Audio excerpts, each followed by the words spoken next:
प्रयागराज से शर्मसार करने वाली घटना हमारे सामने आई है, जिसमें एक बच्ची का और बच्ची की मां के साथ बलात्कार किया जाता है। बहुजनों पे अत्याचार हो रहा है, लगातार महिलाओं के कपड़े खोले जा रहे हैं। योगी आदित्यनाथ से मैं एक सवाल करना चाहूंगी, और कितनी लाशें उठाएंगे हम उत्तर प्रदेश में, कितनी लाशें उठेंगी और बहुजन परिवार से कितनी बहन बेटियों का बलात्कार होगा।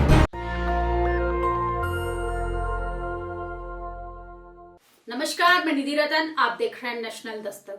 जी हाँ, हाथरस हो, लखीमपुर खीरी, उत्तर प्रदेश के किसी भी राज्य की हम बात करें, इटावा, मैनपुरी और दिल्ली की राजधानी दिल्ली कैंट की बात करें, तो राज्य भले ही बदल जाए, जगह भले ही बदल जाए, लेकिन भारत में जो महिलाओं की स्थिति है वो बेहतर से बदतर की ओर जा रही है। और इतनी बदतर हो गई है कि हम अगर बहुजन समाज से आते हैं, बहुजन परिवार से आते हैं, तो आपके लिए, इंसाफ के लिए हम मांग भी नहीं कर सकते, ना प्रशासन व्यवस्था से, न सरकार से। हम उत्तर प्रदेश की बात करेंगे, उसी उत्तर प्रदेश की जिसमें गृह मंत्री जी का कहना था कि रात के 12 बजे महिलाएं अगर गहने लाद कर सड़कों पे उतरेंगी तो वो सुरक्षित महसूस करेंगी। आखिर उनका जो भाषण में लंबे लंबे जो कोट बोले गए थे, आखिर उन पे वो अमल कर पाए या उनकी सरकार ने कोई संज्ञान लिया, मुझे तो कहीं होता नजर नहीं आ रहा। क्योंकि लगातार जिस तरीके से दलित परिवारों की बात करें, कास्ट एट्रोसिटी की बात करें, वो कम होती नजर नहीं आ रही। और महिलाओं की सुरक्षा पे तो हम बात ही नहीं कर सकते। उत्तर प्रदेश के प्रयागराज से शर्मसार करने वाली घटना हमारे सामने आई है, जिसमें एक बच्ची का और बच्ची की मां के साथ बलात्कार किया जाता है सवर्णों के द्वारा, और उसी परिवार के 4 लोगों को कुल्हाड़ी से काट दिया जाता है। आखिर उत्तर प्रदेश में कानून की ऐसी धज्जियां उड़ रही हैं कि लगातार जो है बहुजनों पे अत्याचार हो रहा है, लगातार महिलाओं के कपड़े खोले जा रहे हैं। और बात यही नहीं रुकती है, इसके बाद भी अगर कोई अरेस्ट भी होता, पुलिस कस्टडी में लोगों को मार दिया जाता है और बेतुके बयान पुलिस देती है कि वो टोटी से लटक कर मर गए, हुडी के नाड़े से उन्होंने फांसी लगा ली।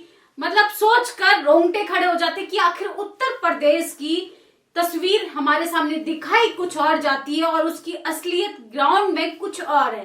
बात सिर्फ यही नहीं रुकती, ये सिर्फ प्रयागराज की बात नहीं है। अभी अगर हम हाथरस की बात करें, मनीषा वाल्मीकि की परिवार को अभी भी पुलिस हिरासत में रखा जा रहा है। मीडिया से वो बात नहीं कर सकते, इंसाफ की वो बात नहीं कर सकते, सब कुछ मैनेज किया जा रहा है सरकार के द्वारा और उसकी प्रशासन व्यवस्था के द्वारा। और प्रयागराज में इतनी शर्मसार घटना हो जाती है कि 4 लोगों को कुल्हाड़ी से मार दिया जाता है। आखिर कानून कहाँ बचा है, प्रशासन व्यवस्था क्या करे, सरकार हमारी सोई हुई है। उसी उत्तर प्रदेश में जिसमें माननीय प्रधानमंत्री जी कल उद्घाटन कर रहे थे एयरपोर्ट का, जेवर एयरपोर्ट का, आखिर उनसे पूछना चाहिए कि हमें एयरपोर्ट नहीं चाहिए, पहले हमें सुरक्षा चाहिए, हमें हमारे अधिकार चाहिए, हमें शिक्षा चाहिए, हमें अस्पताल चाहिए। लेकिन नहीं, माननीय प्रधानमंत्री जी को इससे कोई लेना देना नहीं, ना योगी आदित्यनाथ को। जी हाँ, सिर्फ लगातार बहुजनों पे, दलितों पे अत्याचार हो रहे हैं, महिलाओं का बलात्कार हो रहा है। अगर आप बहुजन समाज से आते हैं, आप अगर अपने हक का पैसा भी मांगते हैं, तो आपका हाथ काट दिया जाएगा, इस पे भी कोई एक्शन नहीं लिया जाएगा। और अखबार की कटिंग्स की बात करें या मीडिया की बात करें, तो इस पे मीडिया दोषियों को दबंग कहकर उनको इस तरीके से हेडलाइंस होती है कि दबंग ने दलित परिवार को मारा। मतलब किसी महिला के साथ बलात्कार कर लेना, उस परिवार के 4 लोगों को बेवजह मार देना, ये कहाँ की दबंगईगिरी है।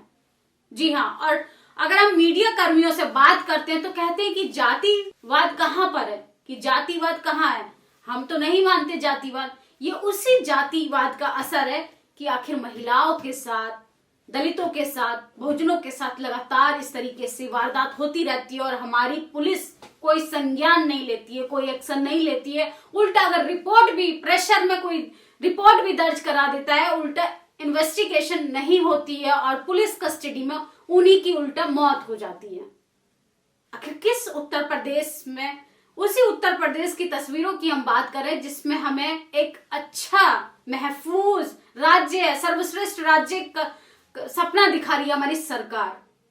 ये सिर्फ कुछ नहीं है आपको बहकाने का, एक सरकार ने एजेंडा चलाया है। योगी आदित्यनाथ से मैं एक सवाल करना चाहूंगी, और कितनी लाशें उठाएंगे हम उत्तर प्रदेश में, कितनी लाशें उठेंगी और बहुजन परिवार से कितनी बहन बेटियों का बलात्कार होगा। आखिर कहाँ गया आपका कानून, कहाँ गई आपकी व्यवस्था। आपने यही सपने दिखाए थे सत्ता में आने के लिए, और आप वही सपने फिर से दिखा रहे हैं सत्ता में दोबारा आने के लिए। आखिर इंसाफ कहाँ है? देख लीजिए खुद ही, उत्तर प्रदेश के प्रयागराज में 4 लोगों की बेवजह मौत हो जाती है, और ये तो वो खबरें हैं जो सोशल मीडिया के थ्रू हमारे सामने आ जाती हैं। ऐसे न जाने तमाम खबरों की बात करें, लगातार हर सेकंड पे महिलाओं के साथ बलात्कार होता है, और कुछ खबरें हम तक पहुंच जाती हैं, कुछ खबरों को दबा दिया जाता है। जी हाँ, पुलिस कस्टडी में मौत हो जाती है, महिलाओं को कोई इंसाफ नहीं मिलता, सरकार इस पर कोई एक्शन नहीं लेती, और बड़े बड़े भाषण और बड़े बड़े होर्डिंग्स लगाए जाते हैं कि 40 लाख महिलाओं को सरकारी रोजगार दिया जाएगा। रोजगार तो तब दिया जाएगा मिस्टर आदित्यनाथ कि जब महिलाएं महफूज रहेंगी। महिलाएं महफूज नहीं है, बच्चियां महफूज नहीं है, अगर आप बहुजन समाज से आते हो तो महफूज नहीं है, मुस्लिम है तो महफूज नहीं है। तो आखिर इस देश में चल क्या रहा है? इस देश में संविधान को खत्म किया जा रहा है, इस देश में डेमोक्रेसी को खत्म किया जा रहा है। आप लोग इंसाफ की आड़ में अगर सरकार से सपने सजाए बैठे हैं कि सरकार हमें हमारे हक अधिकार के लिए लड़ने देगी, बोलने देगी, तो ये आपकी गलत फहमी है।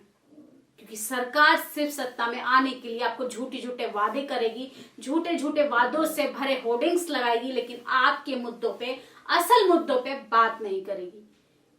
ऐसे ये प्रयागराज हो, चाहे हाथरस की बात करें हम, ऐसे तमाम राज्य तो बदल जाते हैं, लेकिन हादसे जो वो नहीं बदलते, वो लगातार होते रहते हैं, और जाति के आधार पे यहाँ पर इंसाफ मिलता है। हम हाथरस गए थे, मनीषा वाल्मीकि के परिवार से हमने बात की।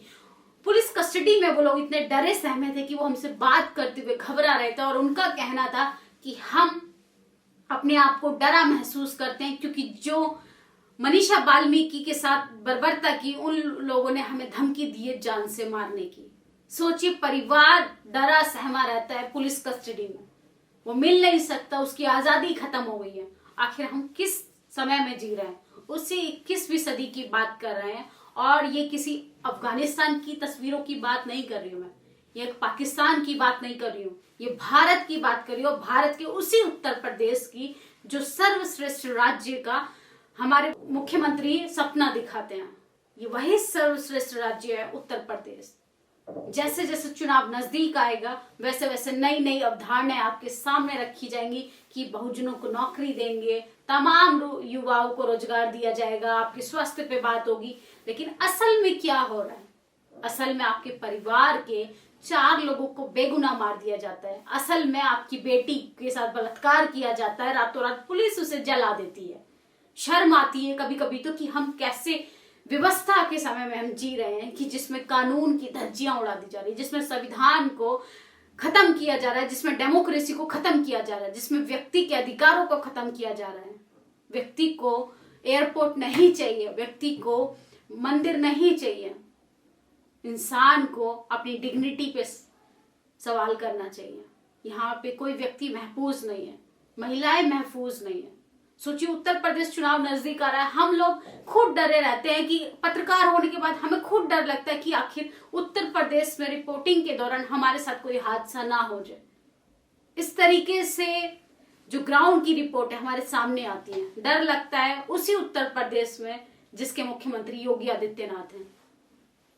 वही सपना दिखा रहे हैं फिर से सत्ता में आने के लिए कि महिलाओं को रोजगार दिया जाएगा।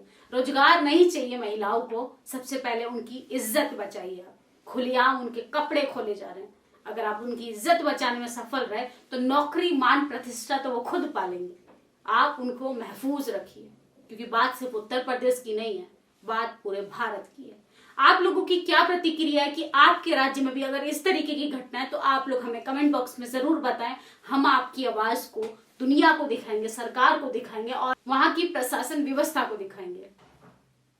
आप लोग कमेंट बॉक्स में जरूर बताएं। धन्यवाद। नेशनल दस्तक की आपसे गुजारिश है कि अगर इसको बचाना चाहते हैं तो नेशनल दस्तक को सब्सक्राइब करने के लिए रेड कलर के सब्सक्राइब बटन को दबाएं, फिर बेल आइकन की घंटी दबाएं। नेशनल दस्तक को बचाने के लिए बहुत जरूरी है कि हर खबर को शेयर करें, लाइक करें, कमेंट जरूर करें।